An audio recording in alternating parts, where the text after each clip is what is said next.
Well,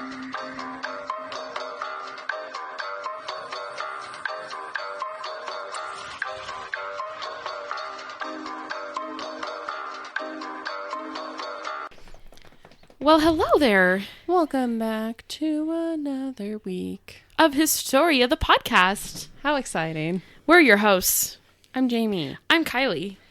And today we have the addendum to last week's episode of Yellowstone, or the national parks. Very exciting. So we're doing Yes. another national park. I decided why not go all in for this new series. I just love new series. I just love opening new ones. Yeah, because this one's a good idea. Yeah, it just gives opportunity. There's so many. There's 63 Yeah, different national parks here in the United States. That's 63 episodes we could do. Exactly. There's so many. I am dedicated to go to all of them. We will see if that will ever happen. How many have you been to? I can't even. I don't know. I can't think off the top of my head. Probably. Is this one you've been to too that you're talking about today? Yes. Okay. I want to go back there. So I want to go back to all of them, but you know. So let's just dive right back in. So this week I wanted to cover another park that is pretty much Yellowstone's sister national park. So if you are not familiar, this week I am going to be talking about the Grand Tetons National Park. It is breathtaking. I've always wanted to go to that one. It is so gorgeous. If you have not heard of this park or not very familiar with it, it is the park south of the southern entrance of Yellowstone and is pretty much adjacent to Jackson Hole, Wyoming. So if you want to go to through the south entrance of Yellowstone to get up to Old Faithful and stuff, I believe you can go through the Grand Tetons to get there. So you can kind of knock them out in one trip. Yep. That's nice. I highly recommend doing that. So before we get into the interesting history of the Grand Tetons, I am going to share where I got my sources for this week. The first was the nationalparkstraveler.org. Then I got, of course, the National Park Service website, wyohistory.org, and npshistory.com. So, boom, all sources. Introductions have been made, so let's get into it. The Grand Tetons have some of the most beautiful mountains in the world. So I will fight anyone on that. If you have ever seen photographer Ansel Adams' 1942 black and white photograph of the Tetons in the Snake River, this photo depicts the Grand Tetons true beauty. It is absolutely breathtaking. It is one of my favorite photographs of all time. It's just beautiful. So this photo specifically is one of the most critically acclaimed photos from him, from Ansel Adams. And he has a whole just national parks and just pretty much scenery, nature scenery photos. And this one is probably his most famous one by far. And it is a very popular photograph as well. So the Tetons are very jagged looking mountains that give them a neat, unique feature that captures many eyes. They're unusually shaped. They're so sharp and kind of crazy looking that you're just how is something like this formed? It's so wild. When you look at the Pikes Peak, how they're all just nice and kind of glided down and stuff, because it took a long time to form them that way. The Tetons are nothing like this. They are so sharp and jagged. It's crazy to know that these are still technically growing. They're young. Yeah, they're crazy. Young mountains. So the Tetons' history goes back millions of years to the forming of the rocks from a collision of the tectonic plates between the two, and earthquakes that over time created these beautiful peaks. So it's taken a long time to do them. So some of these peaks that you see can reach up to 10,000 feet, and technically they are still growing. So over time, we won't see a difference really in our lifetime. But over the next like million years or so, they'll technically be still growing bigger and forming their shape. Wow, So, that's crazy. Yeah. Oh my goodness. So we won't see any difference, but if there are people still surviving millions of years from now, they will. Let's hope not. So these peaks are some of the youngest in North America, only going back a few million years. That's pretty crazy. Only a few million years Wow. and they're the youngest. Yeah, only a few million. That's crazy. So up in these mountains, they experience harsh winters. That migration down to the valley is yearly for wildlife, and that spend the summers up in the mountains. So yeah, these winters are not something that you mess with. They are very cold and they are very rough.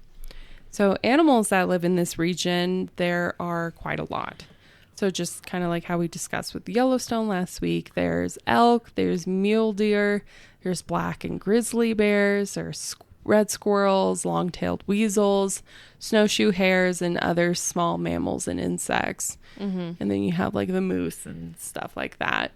So this place is very unique. I have to give it that. Like this park is really unlike any other with how it's formed and the different types of plains in the mountain sides. Like it's so like everything is like in its own place, like how it's situated. Like it's really weird, but it's so cool. So along with the animals that are involved in the park, there are also the fish. So there are the native cutthroat trout, the mountain whitefish, and there's about 16 other different types of species of fish.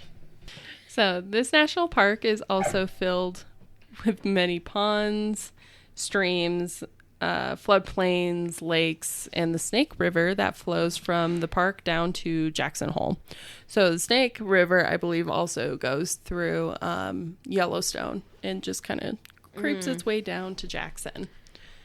So within this national park, there are over 100 backcountry lakes, but the most popular being Jackson Lake, Jenny Lake, Lay Lake, Bradley, Taggart, and Phelps Lake. So there's some pretty big ones. I believe Jackson and Jenny are like the big ones. Yeah. So Jackson is the most popular for visitation, and at the peak season, it can reach up to 438 feet deep. Wow. This is a big ass lake. Yeah. So we can thank all the glaciers and all the ice ages that have occurred over time to have created these big holes in the earth and water from the ice melted. Science. There's so much environmental science when it comes to this that I don't understand, and I don't know how James is going to do this, but good luck to him. So the Grand Teton National Park also has its abundance of forest that is scattered with various species of pines and the animals that live in this area. So there are like, I don't think ponderosa pines are in this one, but you have like blue spruce, you have just other pines. But yeah, so this becomes pretty like the forest and wildlife becomes pretty heavily important with the history of it.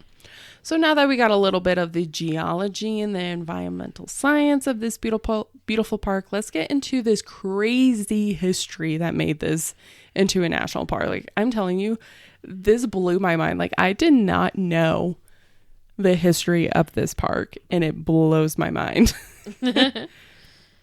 So to get started, those who first inhabited the area through the archaeological evidence of pottery, arrowheads, etc., just what they normally find for like Native American tribes and whatnot, is dating back about 10,000 years. So just like Yellowstone was, there's a lot of just evidence that we have found that there are people that have been here for a long ass time.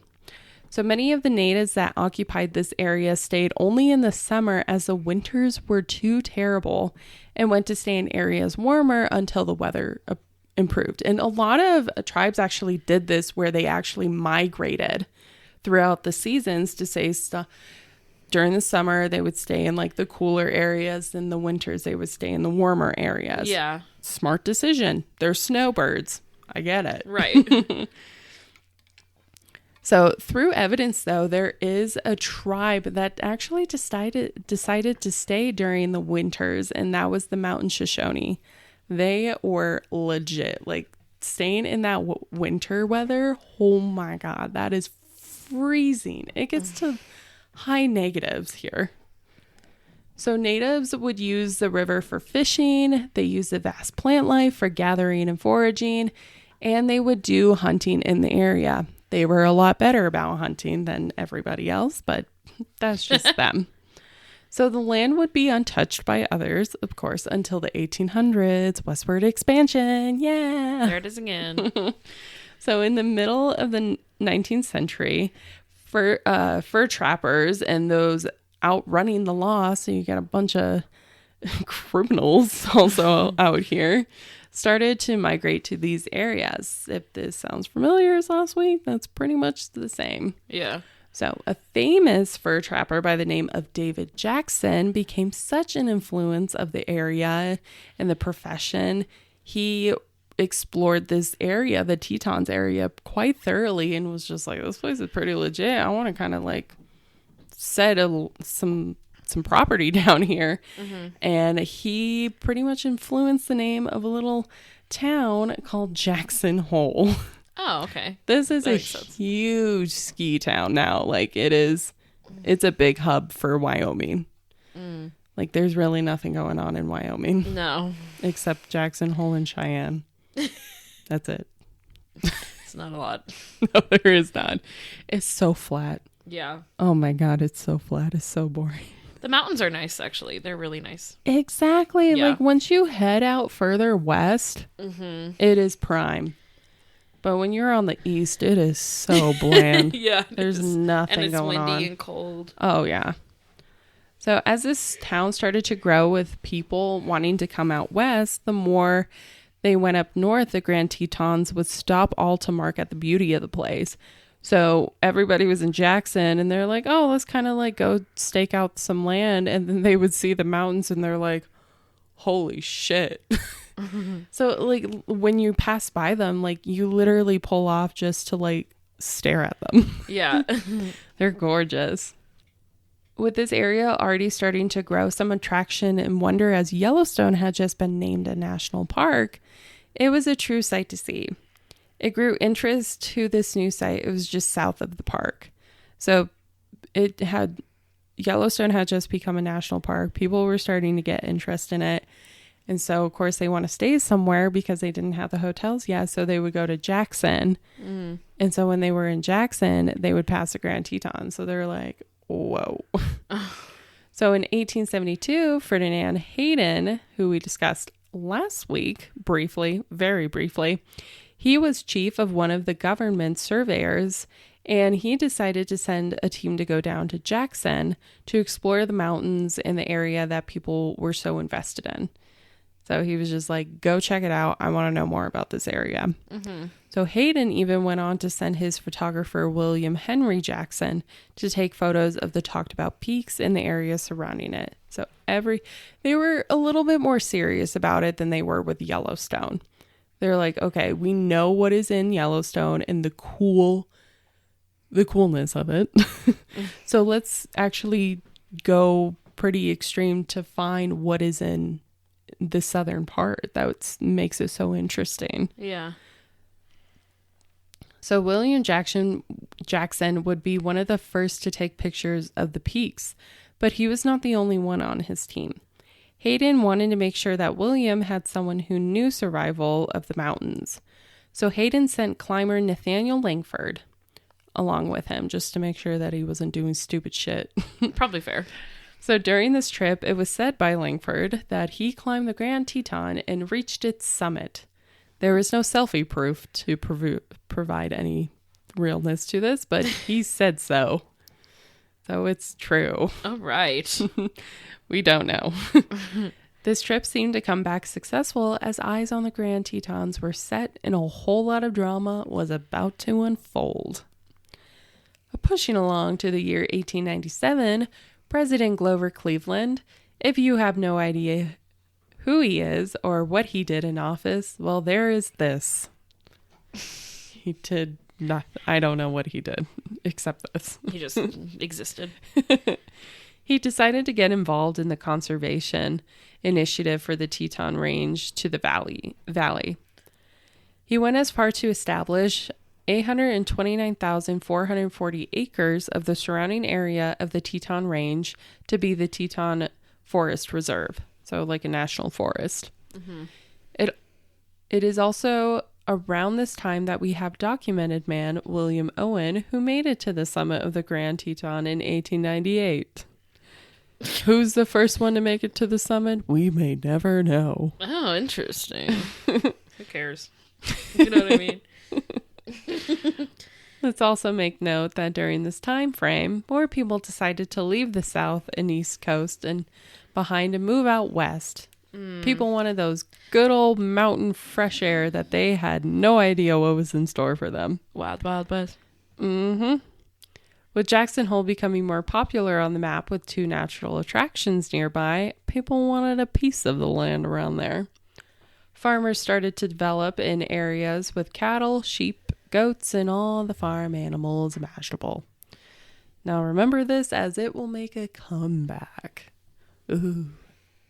So presidents seemed to love this area, as several years later in 1908, President Teddy Roosevelt decided to expand the forest reserve into a national forest.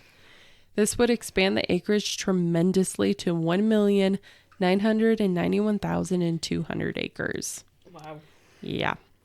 So about 10 years later, President Woodrow Wilson even came into the interest of the Tetons with giving the National Park Service the ability to veto any plans the Forest Service would have for development with 600,000 acres of the land.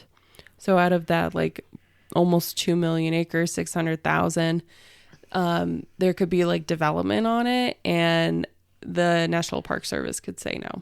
So he gave them the ability to do that. So presidents love national parks. I don't know why, but they do. But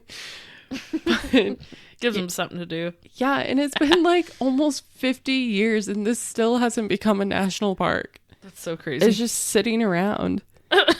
Wow. It's wild. So this was only a national forest at the time, but this was becoming a beloved area that the government did not want to give up for exploitation. But because it was only a national forest instead of the park, there was fear that was only so much that could be done. This area was booming with interest, and those who actually cared about its conservation decided this area needed more than to be a national forest. There was so much more to its peaks than its peaks and the valley, the lakes, everything about it. There was more than just its appearance. Like, it needed to be protected because people will do stupid shit to ruin it. Once again.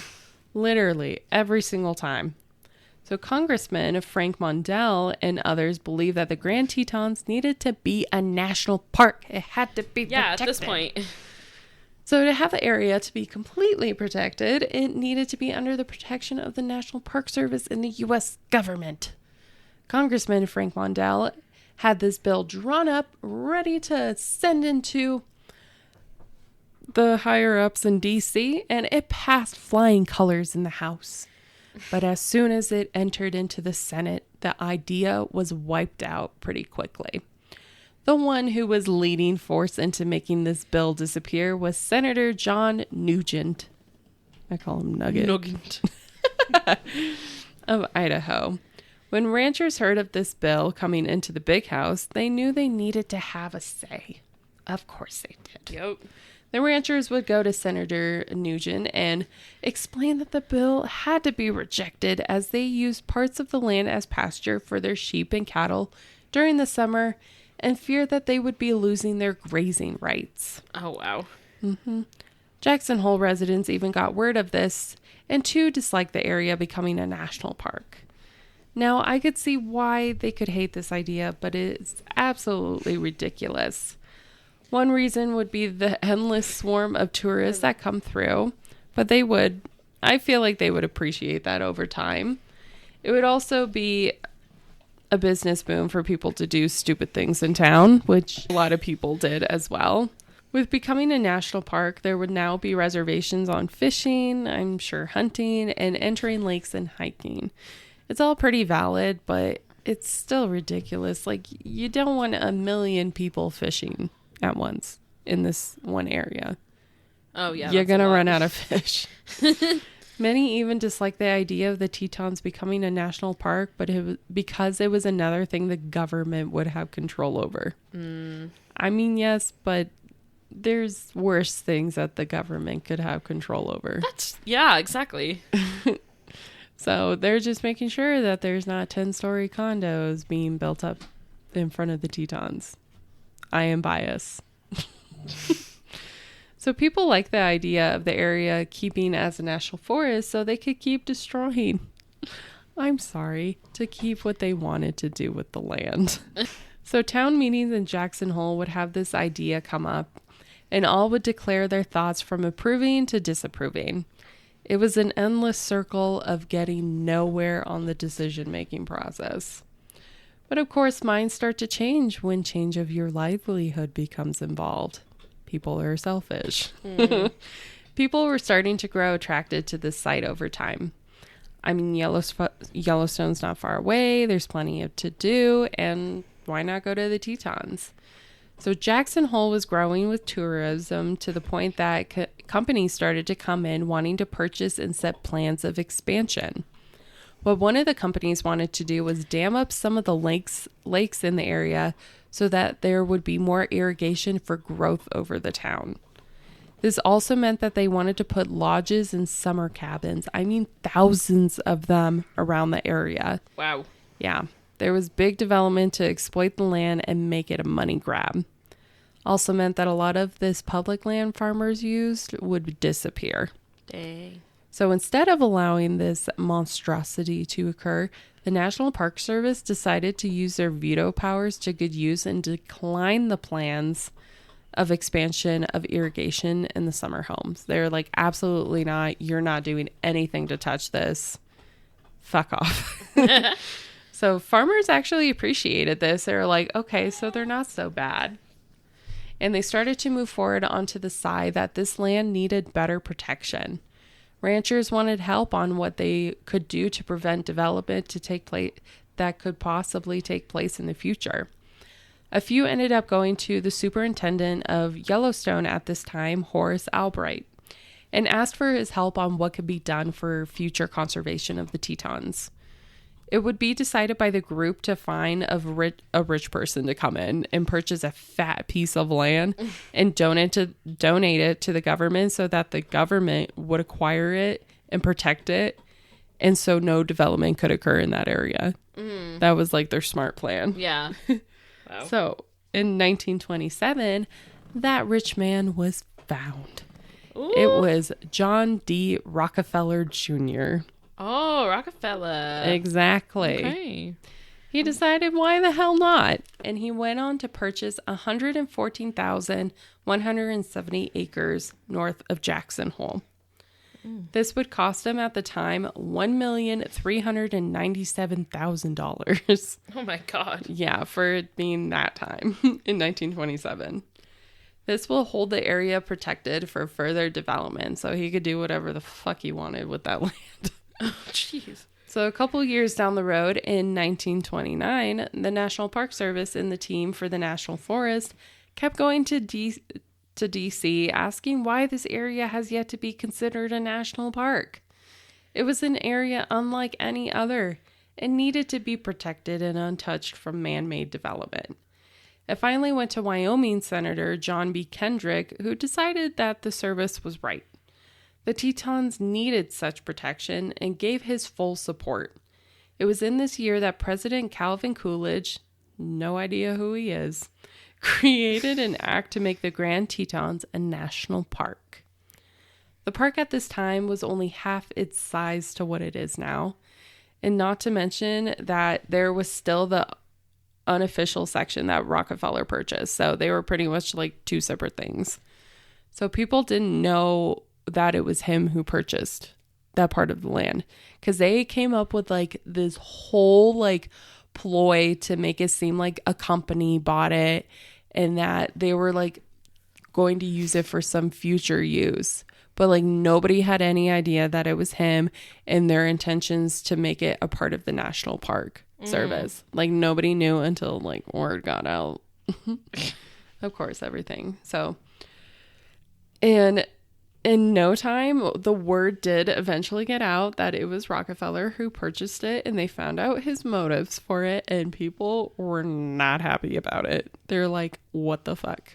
Yeah. Many residents were appalled by the purchase and went on to complain and claim that they were wrongfully bought out of their land. But everybody knew that with this land and the idea of it being donated to the Park Service, that it would be extra land that they were not allowed on, not to graze on, not to do pretty much anything. So many did their best to make sure that this did not happen. In 1933, Senator Carey refused the bill to add Rockefeller's land into the national park, as a thorough investigation would have to be done before even thinking of the land to be part of the park. It didn't help either that homesteaders were still living on this land, some with legality to do so for a time, while others did not. So they had to figure that situation out first. Another attempt was made a year later, when more support of the merging of land was brought up again. This time there was approval from Carey, the newly appointed Senator Joseph O'Mahony, Governor Leslie Miller, the Forest Service, and the National Park Service. They all were on board. They're like, okay, let's do it. The fail that came for it this time was because of taxes. So the classic government. DC decided to object the donation, as they would be missing out on the 20 years of taxes that the land would hold it from going private to federal. Because for federal, they're not paying any taxes. So yeah, so they're like, we are going to miss out on 20 years of taxes. Holy shit. If it turns into federal. So they're like, fuck that. So it would eventually fail, so they would pretty much have to go back to the drawing board. Some even went so far as to claim that Jackson Lake is not even a part of the national park, because it was dammed up in 1911, making it no longer untouched by man. They're like, it's not part of the park. It was dammed up. It's like, oh my God. What? Yeah, people were just making up excuses at this point. So getting over this lack of pushing the Rockefeller land into the park system, Franklin Roosevelt decided to do his own flair of causing drama. He went so far in 1942 to create in the Rockefeller land the Jackson Hole National Monument. Because of creating a national monument on this land was once again protected by the government. My God. People were like, this pissed people off. They're like, are you fucking kidding me? Some even protested by herding their cattle through the area that was not restricted. Oh my God. Of the monument. Yeah, they're like, I got you. So everybody was getting word of this, and it was causing quite the stir. It was all over the U.S. People were like, this is fucking crazy over a park. Many tried to have this monument in Jackson deassembled, but Roosevelt kept vetoing it. Oh my God. Because they had to go to the House and the Senate, and then he would make the final decision, and he's like, nah. People would be like, fuck. Oh my God. He would just keep doing it. A lawsuit even tried to be filed, but it would end in failure. It never went through. Jeez. The monument stood. World War II came and went, and like Yellowstone, after the war, tourism in the area flourished. People started to forget such dispute they had about the expansion of the park. Hell, the area was busy with business, and ranchers were still ranching. They're like, all of a sudden, they're like, I don't see a problem. Everything's fine. Everything is looking great. One last time, it was pushed for the Rockefeller Land National Monument in all to be a part of the national park. And this time, it succeeded. So in September 14th, 1950, President Harry Truman signed a law making the area and the Jackson Hole Monument a part of the Grand Teton National Park. To make everyone happy, the taxes were compensated for all that would be lost. Then ranchers would have their grazing rights protected. A big ol' happy ending. The Tetons have been a popular view ever since, with millions going to visit yearly of its beloved sights and endless activities. It is so close to Jackson Hole that when you are all done with a long day of hiking, boating, or whatever activity you do in the park, there will be a nice cold beer waiting for you in the Silver Dollar Saloon. Boom. Cute. Grand Tetons National Park, bitch. That is a lot of tea there. The government. I didn't realize there was so much drama over this park. I was like, Jesus Christ, it took them almost 100 years to turn this all into a national park. It's so interesting. It's crazy when people get involved into this shit. Yeah. It's so wild, but I'm It's glad that it's protected because it is absolutely a breathtaking view. And it needs the protection for sure, because people would take advantage of it 100%. Yeah. Oh my goodness. So that is our first go at national parks. So hopefully in the future I will cover another good one. Yeah. So where can you find us? You can find us on Facebook, Instagram, TikTok, YouTube at Historia the Podcast, and you can email us at historiathepodcast@gmail.com. Yay. Woo! It's almost midnight. It's midnight. It is midnight. We've been recording for about 4 hours. So Damn. I'm going to go home. I'm going to go get some water. And I'm going to finish the romance movie I watched before I came here. Oh my goodness. No romance movies. It's so good. The guy is so hot. Just don't cry. I don't know if I will in this one. It's like a family drama one. Oh, okay. So it's Hallmark. So you know the tea. The Hallmark ones don't get me sappy. Okay. Because they're so predictable. Yeah.